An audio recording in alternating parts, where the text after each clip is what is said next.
चलिए आज बात करते हैं भारत की सबसे बड़ी सरकारी नौकरियों की भर्ती प्रक्रिया की और खास तौर पर स्टाफ सिलेक्शन कमीशन यानी एसएससी की। देखिए, ये कहानी सिर्फ एक एजेंसी की नहीं है, ये उस पूरे सिस्टम की है जिस पर करोड़ों नौजवानों का भविष्य टिका है और आज हम इसी की परतें खोलने जा रहे हैं।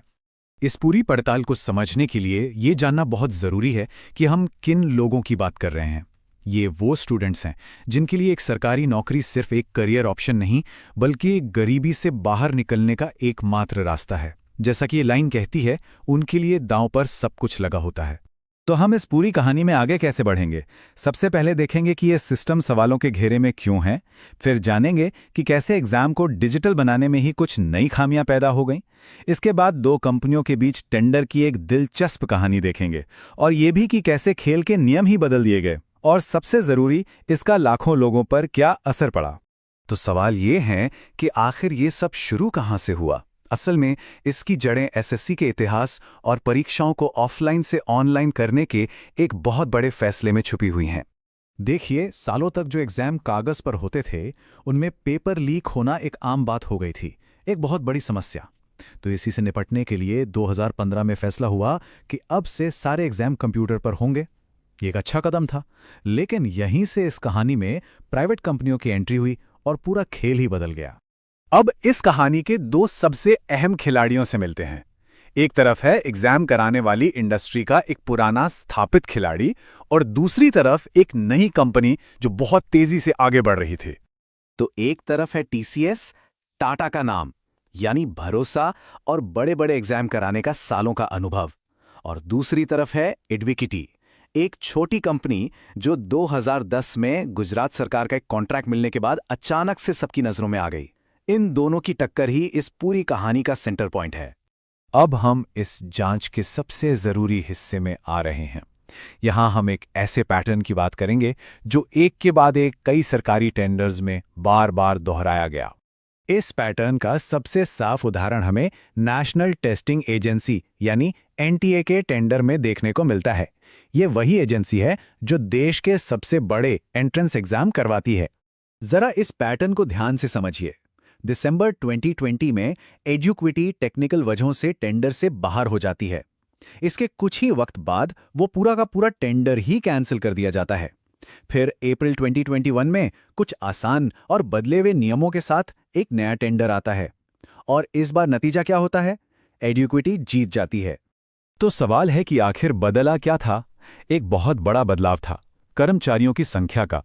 पुराने नियम के हिसाब से आपको फुल टेक्निकल स्कोर के लिए 500 से ज्यादा आईटी स्टाफ चाहिए थे, लेकिन नए नियम में इसे घटाकर सिर्फ 251 कर दिया गया, मतलब सीधे सीधे आधा। ये बदलाव किस तरह की कंपनी को फायदा पहुंचा सकता है, ये आप खुद सोच सकते हैं। और अगर आपको लग रहा है कि ये सिर्फ एक बार हुआ, तो ऐसा बिल्कुल नहीं है। मध्य प्रदेश के एग्जाम टेंडर में भी हूबहू यही पैटर्न दोहराया गया। एडुक्विटी पहले हारी, टेंडर रद्द हुआ, नियम बदले गए और आखिरकार एडुक्विटी ही जीत गई।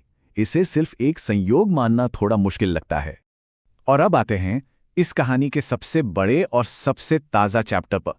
यह है पूरे देश में होने वाली एसएससी परीक्षाओं के 2023 से 2025 तक के टेंडर की कहानी। और इसी दौरान जरा एडुक्विटी की ग्रोथ पर एक नजर डालिए। कोविड के समय जो कंपनी करीब 7 करोड़ रुपए का रेवेन्यू कर रही थी, वो 2023 तक सीधे 135 करोड़ रुपए पर पहुंच गई। ये आंकड़े अपने आप में बहुत कुछ कहते हैं। एसएससी के टेंडर में भी बहुत बड़े बदलाव किए गए। कंपनी के अनुभव की शर्त 50 लाख छात्रों से घटाकर सिर्फ 10 लाख कर दी गई। 100 करोड़ के सालाना रेवेन्यू की शर्त को बदलकर 3 साल का 50 करोड़ का औसत कर दिया गया। लेकिन सबसे बड़ा खेल हुआ सिलेक्शन मॉडल में। पहले टेक्निकल काबिलियत को 70% और पैसे को 30% वेटेज मिलता था। इसे बदलकर टेक्निकल को 65% और पैसे को 35% कर दिया गया। मतलब अब जो सबसे कम बोली लगाएगा उसके जीतने का चांस ज्यादा होगा। लेकिन यहां कहानी में एक और ट्विस्ट आया। इन सारे बदले हुए नियमों के बावजूद मार्च 2024 में टेक्निकल राउंड कौन जीता? टीसीएस। और फिर क्या हुआ? वही पुराना पैटर्न। ठीक 4 महीने बाद पूरा का पूरा टेंडर ही रद्द कर दिया गया। जब टेंडर दोबारा निकाला गया तो टीसीएस ने अपनी फाइनल बोली लगाई, हर एक स्टूडेंट पर 3 रुपए 10 पैसे। और इसके जवाब में एडुक्विटी ने बोली लगाई सिर्फ 1 रुपया 71 पैसे प्रति छात्र। ये एक बहुत ही कम बोली थी। और क्योंकि अब नियमों में पैसे को ज्यादा अहमियत दी गई थी तो जाहिर है एडुकेटी ने ये कॉन्ट्रैक्ट जीत लिया। तो इन सारे टेंडर्स, नियमों और बोलियों का असली नतीजा क्या निकला? अब बात करते हैं उन लाखों छात्रों की जिन पर इन फैसलों का सीधा असर पड़ा। एडुइक्विटी के एग्जाम कराने के बाद तो जैसे शिकायतों की बाढ़ आ गई। कहीं कंप्यूटर ही बंद हो गए तो कहीं सर्वर बैठ गया। सोशल मीडिया पर पेपर के स्क्रीनशॉट वायरल हो रहे थे। एक ही सेंटर से इतने सारे सिलेक्शन पर सवाल उठने लगे। और हद तो तब हो गई जब कुछ छात्रों के एग्जाम सेंटर पाकिस्तान बॉर्डर के पास दे दिए गए। ग्वालियर का वो जो एनआरआई कॉलेज था ना, जहां से एक ही बार में 144 छात्र सिलेक्ट हुए, उसकी जांच में एक राजनीतिक कनेक्शन भी सामने आया। पता चला कि वो कॉलेज एक एनजीओ चलाता है जो एक बीजेपी विधायक से जुड़ा हुआ है। तो इन सारी गड़बड़ियों की जिम्मेदारी आखिर किसकी है? ये पता लगाना भी अपने आप में एक पहेली है, क्योंकि नियमों में ढील देकर सब कॉन्ट्रैक्टिंग की इजाजत दे दी गई थी। मतलब एसएससी ने काम एडुकेटी को दिया, एडुकेटी ने किसी और को, और उसने किसी और को। इस लंबी चेन में जवाबदेही कहीं खोसी गई। तो ये पूरी कहानी हमें एक बहुत ही बुनियादी सवाल पर लाकर खड़ा करती है। किसी परीक्षा सिस्टम को बनाने का असली मकसद क्या होना चाहिए?